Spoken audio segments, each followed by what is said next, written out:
একদিকে আকাশছোঁয়া জ্বালানি তেলের দাম, অন্যদিকে রেকর্ড ভাঙা তীব্র গরম। অফিস শেষ করে বাড়ি ফেরা যেন এক বিভীষিকা।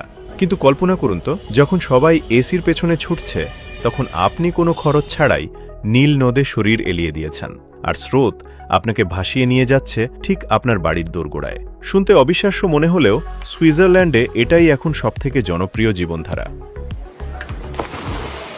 গ্রীষ্মকাল এলেই আধুনিক সুইজারল্যান্ড এক অনন্য রূপ নেয়। বার্ন এবং ব্যাজেল শহরের কর্মজীবী মানুষরা যাতায়াতের জন্য কোনো বাস বা ট্যাক্সি নয়, বরং বেছে নেয় নদীকে।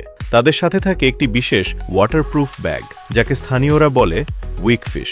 ওয়াটারপ্রুফ ব্যাগে অফিসের পোশাক ও ইলেকট্রনিক্স ডিভাইস নিরাপদে রাখা যায়, আর ব্যাগের ভেতরের বাতাস ব্যাগটিকে ছোট নৌকার মতো ভাসতে সাহায্য করে।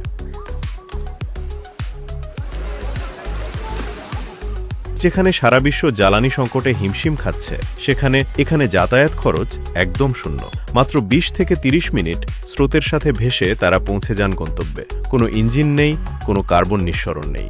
তীব্র গরমে শরীর শীতল করার পাশাপাশি এটি পরিবেশ বান্ধব যাতায়াতের এক অনন্য উদাহরণ। নাগরিকদের এই অভ্যাসকে স্বাচ্ছন্দ্যময় করতে সরকার নদীর পাড়ে তৈরি করে দিয়েছে বিশেষ শাওয়ার রুম এবং ড্রেসিং রুম।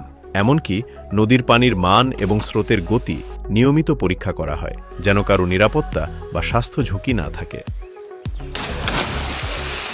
বিশেষজ্ঞদের মতে এই যাতায়াত পদ্ধতি শুধু শারীরিক ফিটনেসই বাড়ায় না, বরং কর্মজীবনের মানসিক ক্লান্তিও দ্রুত দূর করে।